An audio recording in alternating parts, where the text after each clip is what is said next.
Hello everyone.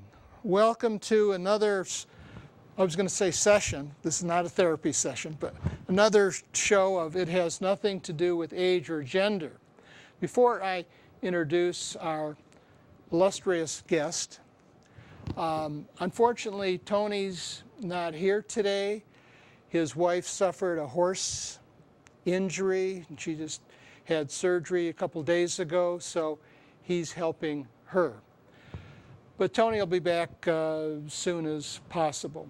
Also, I'd like to report to you that I just talked with my editor of my new book that's coming out, Beau's Warriors, and it's going to the printer, which means that in 2 weeks, that's a good thing.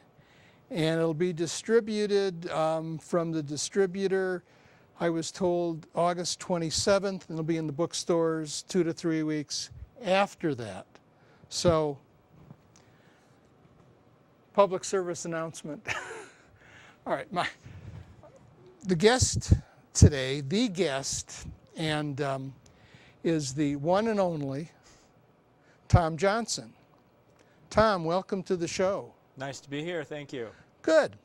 What I normally do is start with a quote and ask to see if this quote applies to you. It may or may not apply to you.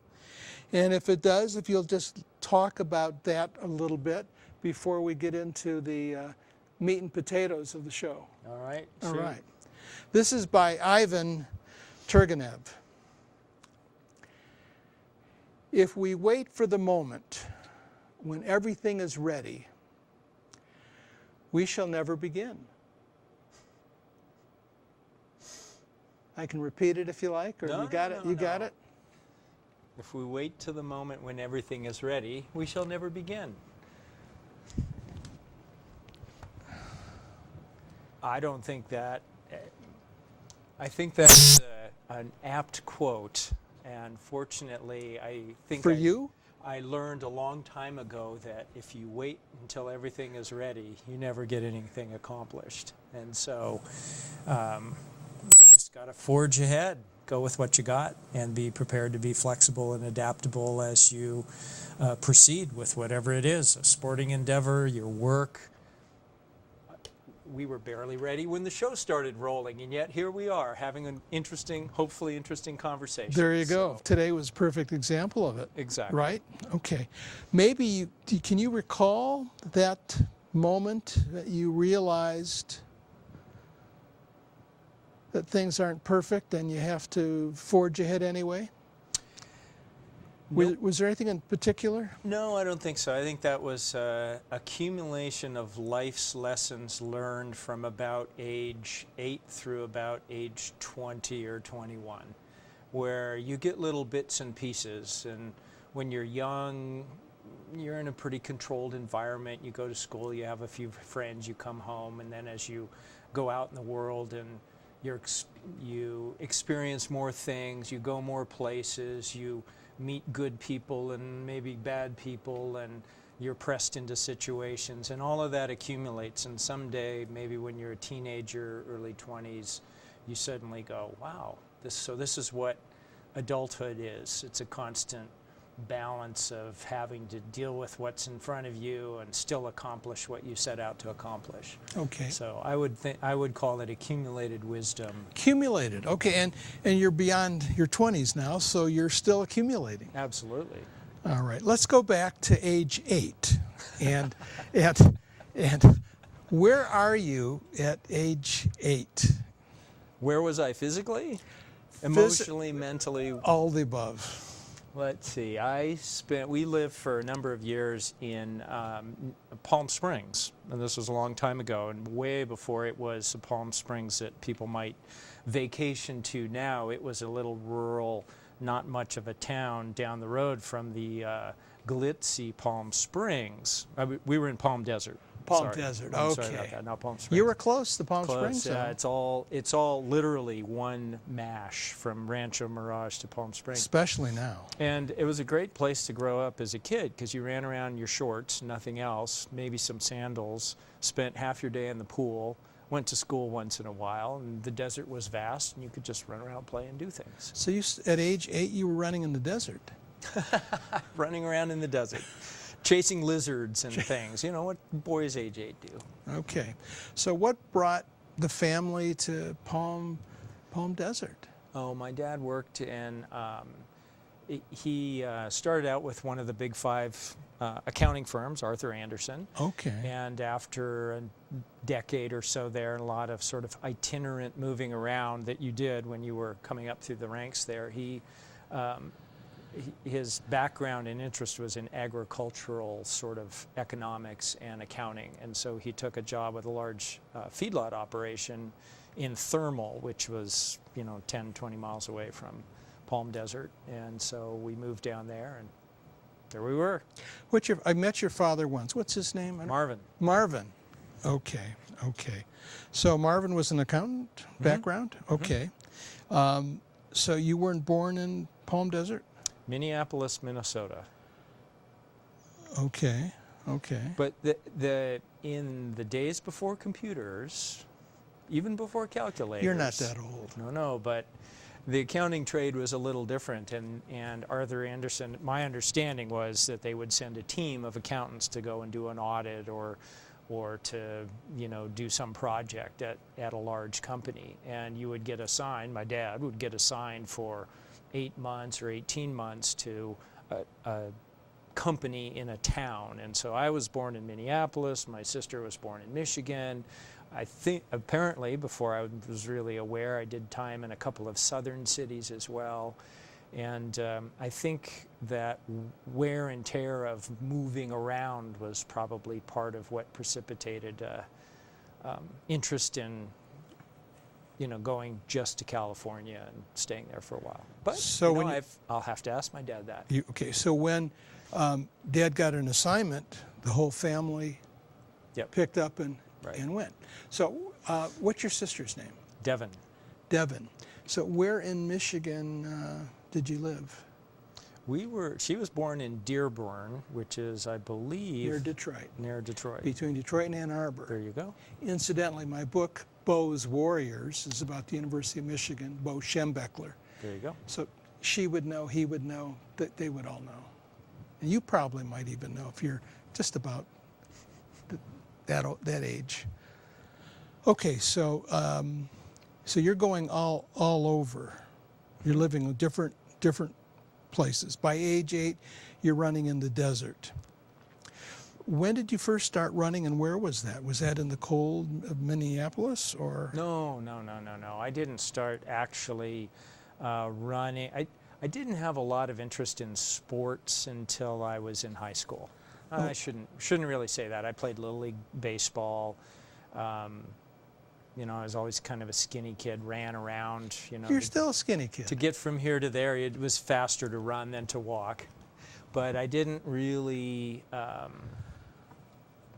gel more with running until I went out for track in high school, sort of as a lark, I think. Okay, more than we're anything else. going to stop and go back a minute. Okay, so even though you're running in the desert, you're just being a boy.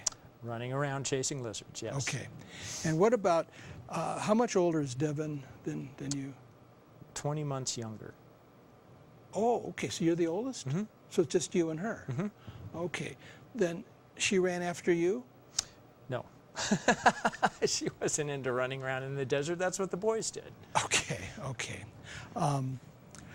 Now, I know your dad is a runner. Mm-hmm. So back then, was he competing? He had a really interesting trajectory, still does. Okay. He started running sometime probably when I was in junior high school, maybe even grade school. And this, recall, was sometime in the mid 60s. This was way before Jim Fix and the running boom, such as it was, started. Are you still in Southern By California? now we're in Salinas. Oh, you're in Salinas now. We've, Okay. we've moved again, Okay. and my dad has his own feedlot and ranching operation in Salinas with a couple of partners. So we're living in Salinas, and he decided, for whatever reason, that he needed to either lose weight or get more fit, and he started going running. Every morning he would get up at ungodly hours, I don't know, 4:30, before 5 o'clock, which is all I knew at 12 or 14. You weren't up at that time, were you? No, definitely not. Okay. And he'd go out and run 3 or 4 miles, whatever. And then it wasn't until years later that he did his first actual 5K race. And years after that, when he ran his first marathon, I think he was 59.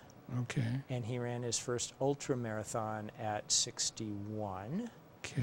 And by 65 won his age group at a national championship race, ultra distance race. So he was a late bloomer, shall we say. Okay. Okay. Early starter, Yeah. early okay. adopter, but a late bloomer. Okay. So, how about your mom? Is she an athlete? Nope.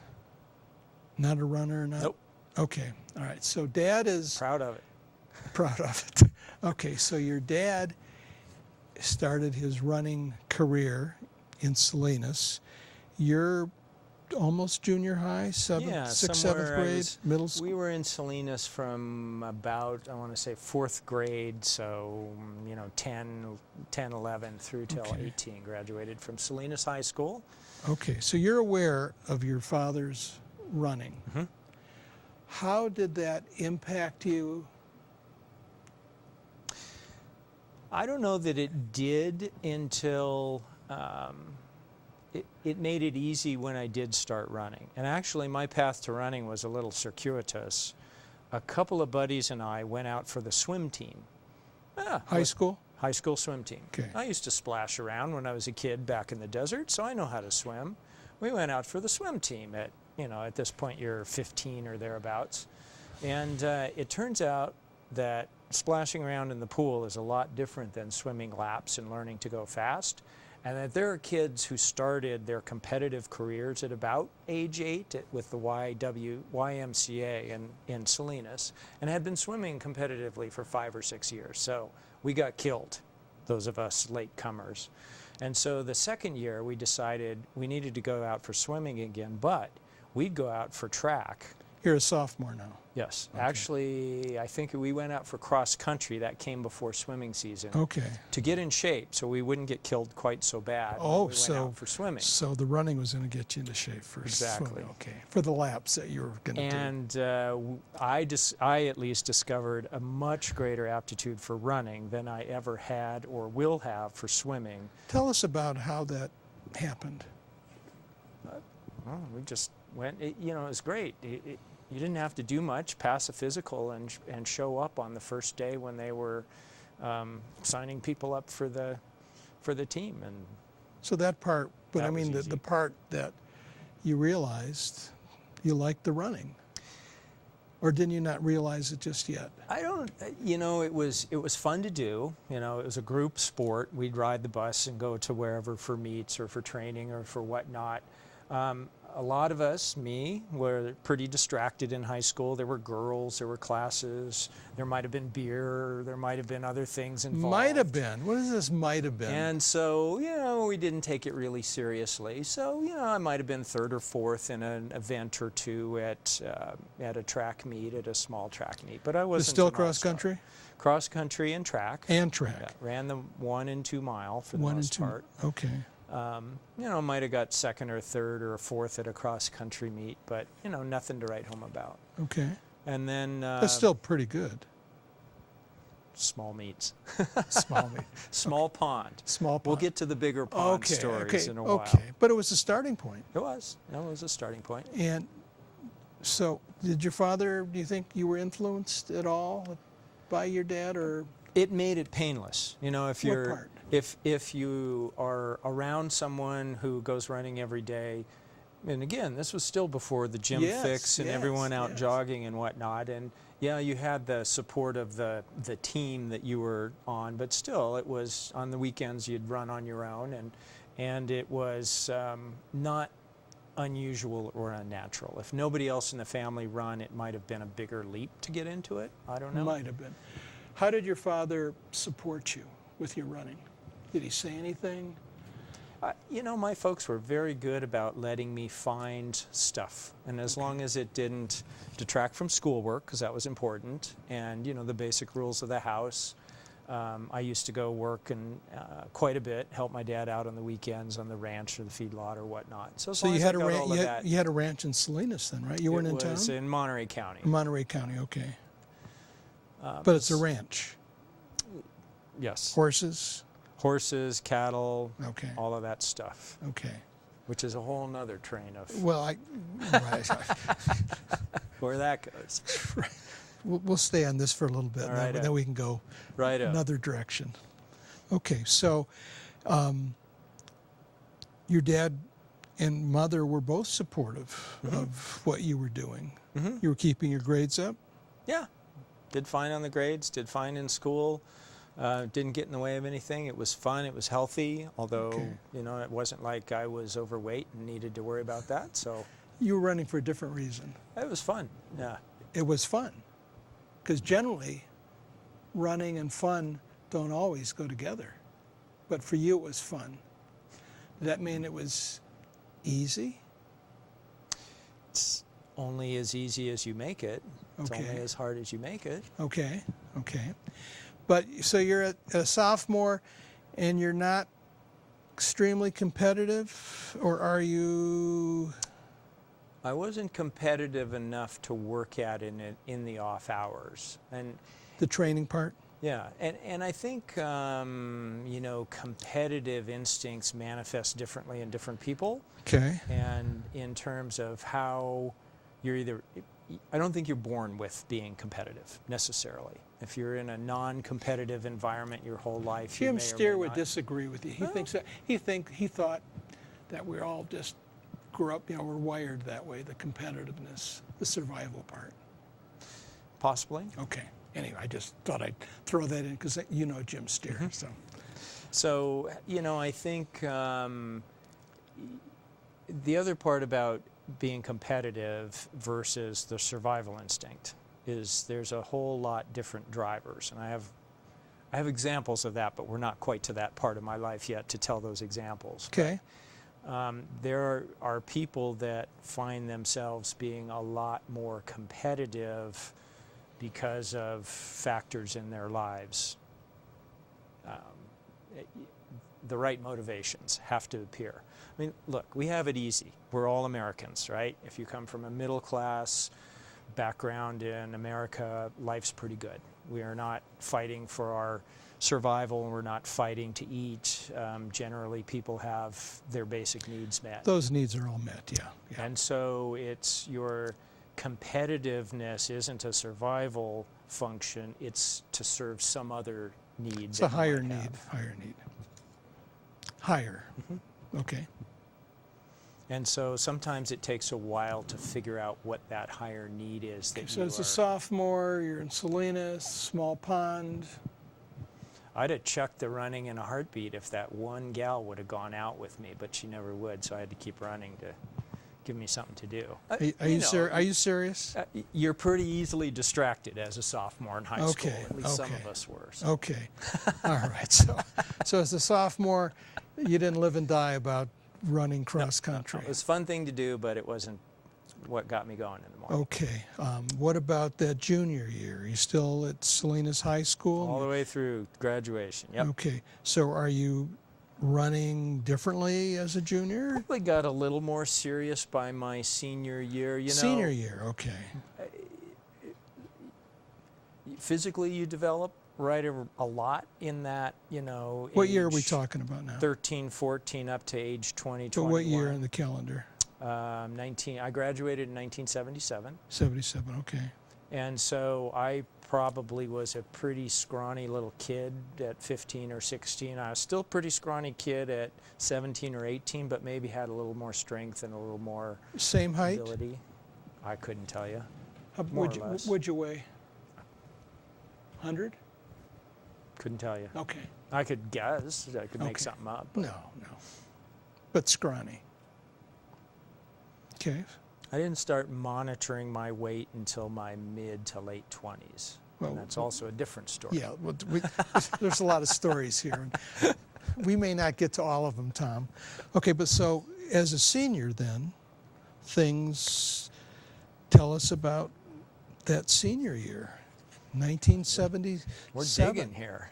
No, it was, running was fun, cross country and track. Girls, chasing girls like crazy, trying to get dates with certain ones that ignored me and other ones liked me, but I wasn't so sure about them. And, all of that high school stuff that you do. Eventually threw some two applications in for college, didn't get into one, got into the other. Which one did you get into? Davis, UC. Okay. And, worked in the summers and on the ranch or in the feedlot or some such thing, and life was pretty simple. Okay. So at UC Davis, did you run? Yeah, different. College is a whole new world, of course. You weren't chasing girls anymore? Oh yeah, and drinking, chasing girls and drinking and all of that. But so what's new? The classes are different. The opportunities are different. Salinas in the mid to late 70s was a very small agricultural town. Had to be. And yeah. Davis was a whole world of social and artistic and athletic and educational opportunities, and just So was there an adjustment for you? in both feet going wahoo. So yeah, I guess so. You left. It was a lot of fun, that first year, and there's some moments of uncertainty, but there was just a lot of stuff to discover and people to meet and new way of going to classes, new place to live, and it was great. Just great. So it was a great experience leaving Salinas. The whole college experience was great. Just exposure to as many different things as you could get possibly. You didn't major in accounting, did you? No. Okay. Took a lot of classes, though. Took a lot of classes. It was fun. It was fun. Yeah. Well, yeah, so you take a lot of classes. Yeah, I think you needed, I forget what you needed to graduate, 130 or 40 units, and I had a couple hundred, just because. Why? There's just more stuff to take. A lot of things to take. A lot of things to take. You could be there a long time. Right. Okay, so did you run at UC Davis? Just for competitively? Fun. Just for fun? Just for fun. My high water, I did everything. My high water mark, I did 7 sports in one day. Almost a decathlon. Well, we had an intramural soccer game, and I played racquetball with a guy, and I went running, and I rode horses, and I can't even remember all the other things I did, but, it was sort of like, that was the way it was. You just did everything because you could. Were you working too? No. Well, I was working in the summers. Just really the hard. summers, Yeah, okay. really hard. 12 hours a day. Back in Salinas? I actually found a job driving trucks. Okay. 12 hours a day, 6 to 7 days a week for 2.5 months, hauling tomatoes out of Woodland, just down the street. And paid great. All you did was eat, sleep, work, and that's it. You had no time to spend money. And I would bankroll myself just enough to squeak through to the end of the following year. Okay. And then I had a small trust fund that my grandfather set up for me that paid for like books and tuition, I think. Okay. And then I paid for my living expenses, and every once in a while I'd get thin, and Dad, he'd send me $100 or something to just make that last few weeks till the truck driving season started, but it worked out pretty good. Okay. Okay. Anything that you want to share specifically about Davis? So here's one of those. I was reading the school paper one day, sophomore year, and I read a story about the polo team. Polo. What's that? Horse polo. Why, that sounds like games on horseback. I don't know anything about games on horseback. I grew up riding a ranch horse. We used to. You had a Western saddle? Western saddle. We'd ride up and down in the mountains. But you knew how to ride. I thought so. And I thought to myself, well, games on horseback. This sounds like fun. I should go check this out. You're a sophomore now. I'm a sophomore now. Okay. So after school, I go out to the rodeo grounds equestrian area, which used to be there. I think it's built up. It's out behind what's now the expanded vet school. And there was a gal on a horse, and she had this stick 52 inches long, and she was hitting a ball on the ground. And I pulled up on my bike. You got around by bikes in Davis. How'd you know it was 52 inches? I know that now. I didn't know that at the time. Okay. And I said, hey, I read about that in the paper. I want to try that. And she said, great, climb on up here. And I said, okay, I will. And I climbed up behind her on the saddle. She showed me how to hold the mallet. She climbed off. How do you hold the mallet? Well, it's kind of like a one-handed golf club thing. Okay. I don't have one to demonstrate with. I should have had you brought one. And I trotted around and swung at the ball and thought that was just the greatest thing since. Were you able to hit the ball? Probably not. You don't remember? No, I don't remember. I mean, it was like a lot of things going on. You got to drive the horse. You got to swing this 52-inch long stick. The ball's only that big. It's way down there. The ball needs to be bigger. Bouncing around and all of that stuff. So that was one of those experiences that I thought I should try. So fast forward 4 years. It's my 5th year at Davis. How long were you at Davis? 5 years. Only 5? Well, because 200 units in 5 years? That's pretty good. Yeah. No, You took a lot of units. I took a lot of classes. Yeah. 'Cause it kept you honest. Had to get up and go through your day and do things. Yeah. So 5 years later, I got to be a starter on the UC Davis men's intercollegiate polo squad. We won the NCAA national championship. Wait, you're still in your 5th year now? 5th year. So what year was this? 82. From 77 to 82. There you go. I am an engineer. I can do that much. And so I actually got pretty good at polo. I did learn to hit the ball. I did learn to control the horse. Did. Well, tell us a little bit about polo in terms of how many on a team and So there's 2 broad variants of polo: outdoor and indoor. Outdoor is played on a grass field. You were doing outdoor? Let me get to that. Okay. 300 by 200 yards, 4 people on a side. Okay. 4 and 4. Okay. No goalies. No one holds still. Everyone's always in motion. The indoor variation is played in essentially a large rodeo arena, like 100 yards wide and maybe 100 yards long, maybe 40 wide. Really small. Relatively small. Compared. 3 people on a side. The outdoor ball is a little hard plastic solid thing about this size. The indoor ball, slightly larger, bouncy. It's like a miniature soccer ball. It's got all the 8-sided little hexagonal things, inflated, and you can actually play ricochet shots off the walls and whatnot. So the same game, but a lot of differences in Tactical, terms of that indoors tactical and how you strike the ball and the angles of stuff and whatnot. So same thing, no goalies. Everybody's in constant motion. 1, 2, 3, or 1, 2, 3, 4. 1 is forward. Usually would be, lined up against the 4 on the other side. But a lot of position changing and whatnot. So there's a forward. Nominally a forward and a back, and 1 or 2 people in between. So like a defensive person or defensive? Yeah, is there defense per se, you wind up, there's a lot of rules about the line of the ball because the horses have momentum. If you're going at speed, there's a lot of momentum.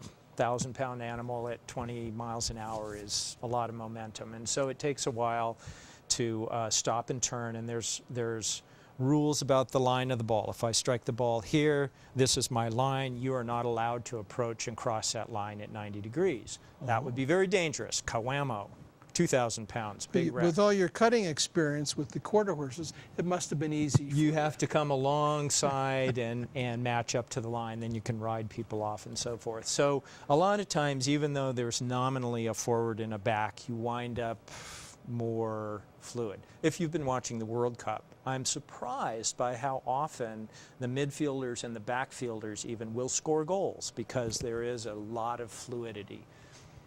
There's generally a position, but there's also a lot of fluidity as the play unfolds. So, did you have a special position or? I was generally a forward player, a 1 in arena or 1 or 2 in outdoor. Which meant what? Tended to be, you do a lot of runs towards the goal, and sometimes you're running out there going, here, I'm open, waiting for someone to hit it up. Other times you carry the ball. Other times you're clear out a defender, Just, you know, some people were had a more sit back and survey the whole field and type of thing, and other people put their head down and go. Is that you?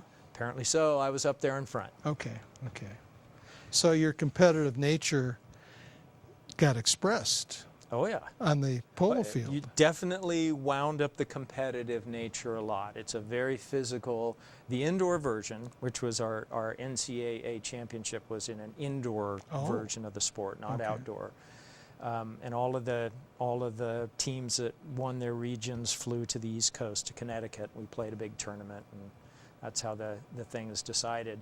And, you know, it's very, very close contact, very fast-moving game, very quick decisions, tempers flare, and, yeah, your competitive instincts do get wound up. So your scrawny weight didn't matter? Everything's a trade-off. The guys who had wrists this big and were really stuffed, they were hard to ride off. They were also heavier and harder on the horses. And so if you could be light and quick, you couldn't hit the ball as hard, but a lot of times it's the touch, not the whale on it. So you you use your strengths and hide your weaknesses as best you can, just like in everything. Okay. So there had to be a lot of highlights during that 82 season. Well, I played polo after I got out of college. I continued to play and was fortunate enough to travel around California, Idaho, western United States, got invited to Hawaii. A group of 4 of us from Sacramento got... Is this amateur? Yeah, it's all amateur. Amateur, okay. Yeah. A group of 4 of us got invited to come over and play in Zambia, in Africa. So we went for a month and played polo in Zambia. And there's a book in that month, just about. It was quite an experience. So, tell us a story about Zambia. There has to be a story there. Oh, or many stories. So, but just pick one. So Zambia was very much a colonial country. Hadn't been colonial since 1959, year of my birth, so I remember that. But a very poor country with a residual white minority of ex-colonials, I mean, people whose families had been in the country for years and years. And people who had come for business or whatnot. And the polo community, frankly, was generally white. There might have been a couple of black players, I can't recall. And, fairly well-to-do for that country. And I can't explain Africa if you haven't been there, and the levels of poverty and the people who live in grass huts and so forth. But horses were very, very difficult to export or import, and so they had a very limited pool, thus they were very dear. Even if they were kind of funky horses, they were still very precious to their owners. But the way they were able to play polo, there was only about 25 players in the country. And so to play, they had to bring in people from other countries. Okay. They were not allowed to bring their horses in. So for people from Zimbabwe or other nearby countries that might have played couldn't haul the horses in. Disease and ag restrictions, what have you. And so we were flown in, and every polo player in the country, all 25, put all of their horses into the pool for us to pick from to play. Okay. And then whichever, except for the guys that we were going to play against, they kept their own horses. And so the first morning, jet lagged, we got in the day before, it's 10 hours time shift, we get up, we're staggering around, it's probably midday and it feels like it's 2 in the morning and we're all barely awake and stuff. And a guy shows up with a truck and the 4 of us get in, we go out to the field and he says, here's the drill, gents. Get yourself a stick, a mallet. You're going to come out and test horses. Get on a horse, ride him for 2 or 3 minutes, come back and tell me 1, 2, 3, 4, or 5 stars. We're playing this afternoon. You need to pick 6 horses. And we walked out on the field and looked down. There were 150 horses saddled up with 75 black grooms, each one holding 2 horses. He says, first 4, get on. And so in the next 80 or 90 minutes, I rode, I can't even remember, 15 different horses, picked some, Remember, you're an engineer, so you ought to know the numbers. We are so shell-shocked, jet-lagged, whatnot. They take us back to the house, they feed us lunch, they said, oh, here, the traditional shot before you go back out on the field to play.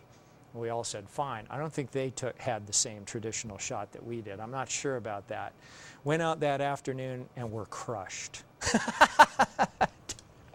we were just crushed. You know, the horses, you canter around on them and hit the ball and you go, boy, this horse is great. And as soon as there's traffic and other horses running around, they just go bonkers. And other ones you thought were going to be terrible turned out to be great. So that was the start of our trip. We did rebound. We played 6 games in the 2 weeks that we played polo there. We won 3, we lost 3, so it worked out for everybody. And so were they that good? No, I mean, really, getting on a strange horse in a strange country and the jet lag and all of that really does have an impact on you. You are not necessarily at your best. There's a lot of how the rules get called. You know, how tight someone will call the line of the ball. And like the referee? Yeah, there's usually 2 mounted umpires, and how they call the fouls. The feel of the balls. So we have these nice injection molded plastic balls here in the US. Every one of them is the same. They don't have those in Zambia. So what they do is they get wood and they task one of their help to sit there and carve balls. And so they're wood of differing densities, and you whack them, you get so many hits, and then they go explode into pieces and whatnot. So just how the ball goes when you hit it, how to put English on it is all. Anyway, we warmed up, we redeemed ourselves. But it's still polo? We did. It was still polo. It was still great fun, and it was an amazing experience. And then we spent a couple of weeks traveling around Africa as well after that. So was that your first international experience? For polo, yeah. For polo or anything else? Or I think we took a trip to London when I was 20-ish, and so that was a few years prior. But that was my first. That was polo too? First sporting related. First sporting. International. There's a story there too. Well, you got me started. Well, yeah, that's the whole idea. Okay. So anyway, I played polo until I was, 26, 7, 8, somewhere in there. So 1982 to the mid-80s? Yeah, late 80s. I think we went to Zambia, I want to say in 86, 7, 8, somewhere in there. Okay. And about that time, two things happened. One is you realize that there's only so far you can go in polo with youth and enthusiasm. It's a very expensive sport. I was spending all of my discretionary income and some of my non-discretionary So you're working income. At this point? Oh, absolutely. Got to pay for all the horses. Okay. And you realize that you're never going to be as good as the guys who have a lot of money and have really nice horses and whatnot. And so you have to either try and make a go of it as a professional in some way, horse trainer or whatnot, which has its own challenges and risks, or you can say, hey, this was great. I did 12 years of this sport. I got a lot out of it. I have friends. I got to travel. Oh, yeah. It's a really neat sport. Highly competitive. I won a national championship back in college. Exactly. I won tournaments all over California, Idaho, and Washington. So you were well known. I don't know about that. You lose more than you ever win, but okay. So there were some high points. The trip to Zambia, and I just walked away from it. I was getting a lot more interested in running. Okay, so from 77 to 88, graduated high school, you're at UC Davis, you got into polo, you're doing your bike. Are you running? You did some running, recreational running at this point? Yeah, the bike was just the only way you got around Davis. Okay. It's still I wasn't a cyclist per se. Okay. It was just Did you know about Western States at this point? No idea. In fact, okay. The way I heard about Western States. We'll go into Western, but I want to go back to what kind of running you're doing up through 88. Yeah, just for fun. I generally ran 3 days a week, 6 or 7 miles a day, sometimes more. One of my shocks in life was my first office job. Why is that? During this period? Yeah, 82, got out of school. Took about a year. There was a recession going on, but about 83 or so, I got my first engineering office job. Okay. And coming from... What kind of engineering? Well, I graduated as an ag engineer. I was a class away from a mechanical and a civil degree as well. Well, that's why it was 5 years. Yeah, I'm registered, all those classes. There you Just go. didn't get my timing right to get all Okay. the right things, or I could have triple degreed, but oh well. Okay. And registered civil, so primarily Okay. what passes for a civil engineer. Okay. Remember 7 sports and horses and all these Yeah. things and biking Yeah, from class running. to class? Yeah.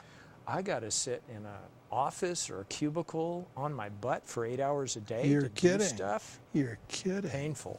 Wow. Literally, it was a bit of a Had to shock be, had to to be. my system. Had to So be. running became racquetball because there was a court, gym type Is this thing. in Sacramento area? Yeah, Sacramento, Okay. right behind Cal Expo. Okay. There was a gym nearby, just something to break up the day and get the blood flowing. But still really just for fun. Okay. So here we are. You're getting out of polo in '88. Western States is down the road. What about ride and tie? Also down the road. Down the road. Well, Okay. So here's the sequence. There's okay. There has to be a sequence Of course. here. So I stayed. One of the things that we travel around. I don't to want to play forget polo. Tevis. That's down the road too. Right? We traveled around, and a lot of times if you're from Sacramento polo player and you go to play in Santa Rosa for a weekend tournament, whoever we is who comes Okay. over from Sacramento. Are you married yet? No. Okay. I was staying with a friend, a guy named Bud Darty. Okay, I know the name. There you go. And Bud has many, many, many amazing attributes. One of the best horsemen I have ever met or will ever know in many dimensions. And one of the things that Bud did is he started riding Tevis in a long time ago, late 60s maybe? Certainly. Maybe even before late 60s. Didn't in the 60s. In the 60s. It was in the 60s. Yeah. Won it a couple of times, set a scorching course record. Bud was a phenomenal polo player, great horseman, had fantastic horses. Anyway, was fortunate enough to be staying with them, spare bedroom and pictures everywhere because he's had a very rich life. And what's this picture? Well, this is the Tevis ride, and he was telling me something about the Tevis ride. What year is this? Mid-80s. Mid-80s. 85, 6, somewhere in there. So how did you meet? Oh, through polo you met. polo. There you go. Yeah, Perfect.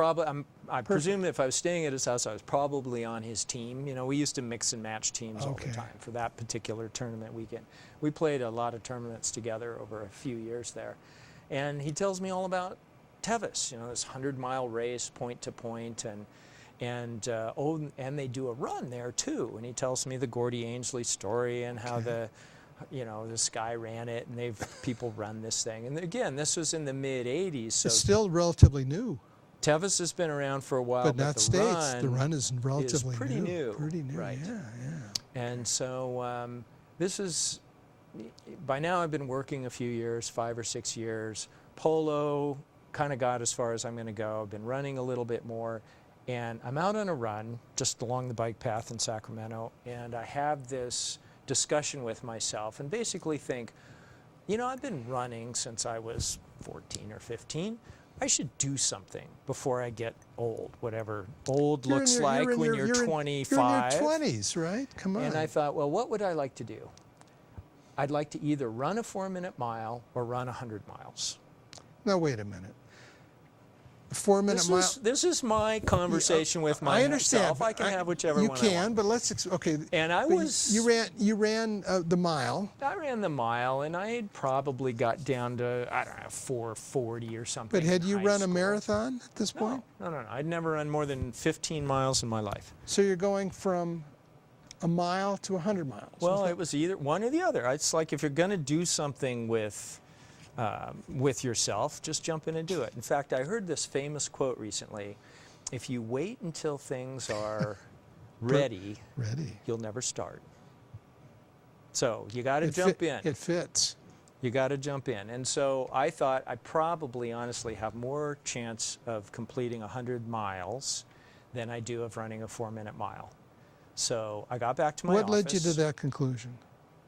Just didn't think I was that fast, which ultimately turned out to be true. So But you're running a 4:40? in high school, it's a big difference down to 4 minutes. I know this. Okay. College, did you ever run a mile? Never ran competitively in So you college. didn't know what your best time was? Yeah. No, Okay, I hadn't done true speed training for a while. So I got back to my office that very same afternoon and did a little research and called the office of the Western States Run and said, I'd like to enter the run. This was probably in the middle of summer, and the run is in June. Might have been in the spring. What year is this? Oh, 80, would have been 86 actually. 1986. Okay. And the person on the other end of the phone, who I don't know, but I suspect was Helen Klein, because back when Norm was the race director, Okay. laughed and said, it's not that easy. We have a lottery. Send your entry in November. We have a drawing in December. Maybe we'll let you in next year. I said, well, thank you. Can you send me an entry? And later that year, So at this point, you hadn't run even a marathon. I had never run more than 15 miles. 15 miles. That's a And training They run. sent me the application, and I Okay. sent it in, and that was in November-ish of 1986.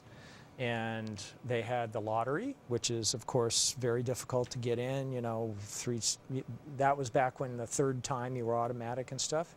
Very few people ever got in on their first try. And guess what? I got in on my first try. And I thought, November of 86 or December of 86. December of 86. You have 6 months. You're going to do 100 miles. You I better first- start I running. went, yes! Oh, no. And had no idea what to do. So I went and ran CIM and staggered through that. It was pretty miserable. What was your time? 3.5 hours, 4 hours, something or other. You don't remember? I don't remember. I don't have them all committed to memory. I've got a couple committed to memory, but not Okay. most. So See, if Chris Turney was here, he'd remember the time. I'm just joking. Anyway. So I had to learn how to run 100 miles. So I started running more every day, Where were you running? just around Sacramento, flat streets for the most part. In the streets? And they used to do, I think now they've devolved to having just a training weekend. But the way they used to have their sponsored training events is there were several during the year, and there was one in February. You could sign up, and the Western States Run organization would get school buses, and you paid 10 or 15 bucks, whatever it was, and they'd drive you out to Green Gate. Slugger Mine, yeah. Yeah, 20 miles from the finish, Yeah. and you'd run the last 20 miles. And that was usually in February. And then they did another one in So April. was that your longest at that point? That No, 20 because mile? I did CIM in time that I don't remember. That Okay, was in that- December. Oh, three. Okay, so, okay. But that might have But that was your been- first trail, right? At that distance? I probably had made it out to Granite Bay entrance gate and okay. gone running, you know, Okay. for a few miles on the main Okay, trail by okay. then. And I met a guy on the bus ride, a guy named Martin Jones. Okay. And if you're testing your memory, Don't know the name. Martin ran a lot of Western States. He had a handful of top 10 finishes, and that would have been in the early to mid 80s. From over in the Bay Area somewhere, and wound up running with him for most of the day. And he was a font of wisdom. He just was a practical person. Said, Martin, how do I train for this? He says, I run 50s, because it's boring as hell to go run a training run 50 miles on your own. If you go, you pay your fees, there's aid stations, you go through, you do a training run, and they feed you along the way. Brilliant. I thought, that makes good sense. He says, you need to learn to walk really fast uphill. You should be able to walk 15 minutes up at 15% grade, 15-minute miles. That's a fast walk. And I thought, brilliant. He demonstrated it, and it was darn impressive. And I thought, that's a good trick too. He told me half a dozen other things along those lines, just made good sense, and I followed that advice, did 3 50-mile runs, started Western States. And So you didn't have, which 50s did you do? what did I do? I did the one over in West Sac, Pancake Flat, 3-mile loop around the port, won by a guy named Chris Turney, by the way. Okay. He'll remember the time. He'll remember the time. Right. Worked out great. Parked my pickup truck with my cooler right in the back because I ran past it every 3 miles. Your I aid could just- station. Your aid station, yeah. Self-aid station, you Okay. bet. And then Quicksilver 50 Okay. and AR 50. Those were the 3. Okay. So, Remember anyway, your times? I was at about the 10% finishing in each of those races. So if there were 100 people in the race, I would finish 10th or 12th. Or if their AR-50 had 450 people in the race, I think I finished 43rd or 44th. So you did well in your first 50s without, Yeah, with really, it's okay. with a, well, in terms of without the training? Yeah, no, I had no idea what I was doing. You had no idea. Yeah, no, I just the first time I ran 50 miles, I was so amazed that the human body, that my human body, Your human could body. do that, and actually live to tell the tale. Come away from it going, okay, that wasn't so bad. A little stiff and sore the next day, but not so much. It's like, wow, I never knew. I never knew. Glad I didn't wait till I was prepared. If we try, so 28. 28, you're 28. Do you remember what you wore? If I can do this, and figuring out how to go do this, and doing it, and then going, wow, okay, not so bad. I wonder if I could do that, and pushing myself to go and do that, and well, I wonder if. So I finished. I'm going to stop you for the moment because we have.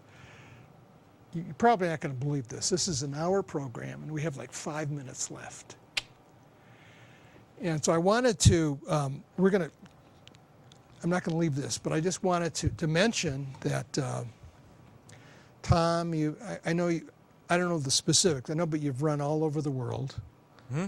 I know that you've won Western States 3 times, I believe. Mm-hmm. Okay. And we didn't even talk about ride and tie, which is another, and we haven't even talked about Tevis, other than you know about it. So I'm sorry. We haven't talked about the Hawaii Ironman. We haven't talked about international endurance racing. We haven't talked about the American record in the 100K. There's a lot of stuff. Okay. Okay.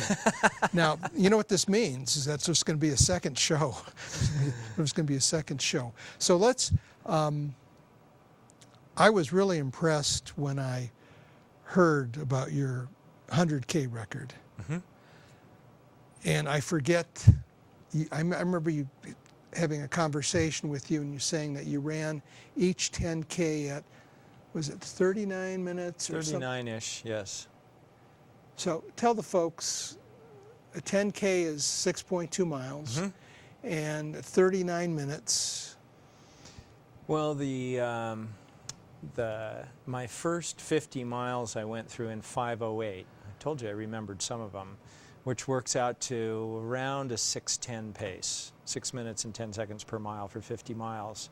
And slowed down, which you always do in 100K, a little bit. But the 39 minutes worked out to about a 6:15, 6:16 for the whole 62 miles. That seems fast. So if nobody goes faster, next September it'll be 20 years as the American record. So you still have the record? Yeah. Oh, that's neat. That's neat. So the progression from finishing 26th in my first Western States, was it 1987. So that's a good finish. How many hours was that? Under 22, 21 and change. That's really fantastic. Fast forward to 1995. Why do you want to go from? Because that's when I kept setting those next steps, figuring out what else I could do. Well, let's go back to okay, so you finished 26th mm-hmm. in 1987. 87, okay. So tell us a little bit about that finish. Your father is pacing you, and what that was like, and maybe your conversation, if you remember, with your dad, going from 49 in. Yeah, mostly we tried not to fall down in the dark and the rocks at 1 in the morning with our flashlights on. And that was before the LEDs, wasn't it? Oh, yeah, this is... Okay. You know, it turns out I had a pretty good last run. That was always something I tried to do at States, was have a good force tilt to the finish. It's a really great section to run. You can go fast, and I probably passed 20 people from force tilt to the finish, including some in that last little stretch. And so it's a neat feeling, your first one, when you're coming down the street, when you can hear the track and you know you're about to finish and you realize you've got it done. And you don't know until you're right there, because there could still be someone who comes to catch you. Your first finish and your first win are both pretty cool when you come down that street. And you know, you just go, wow, done this.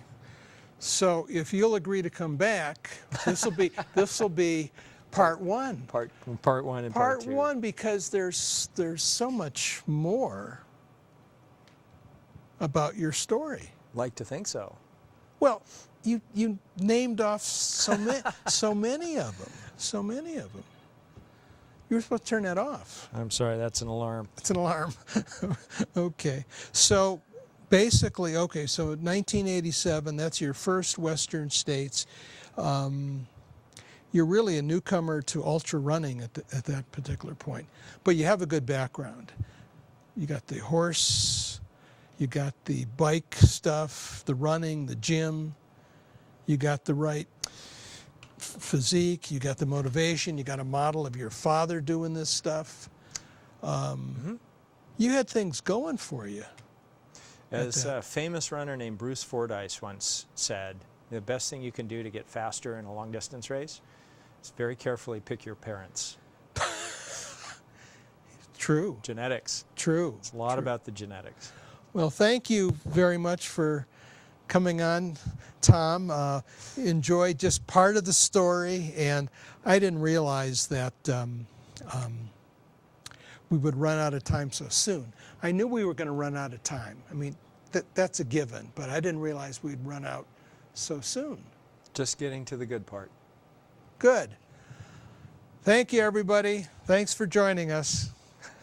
See, generally I can see us on the screen, and he gives me signs in terms of so many minutes and so forth.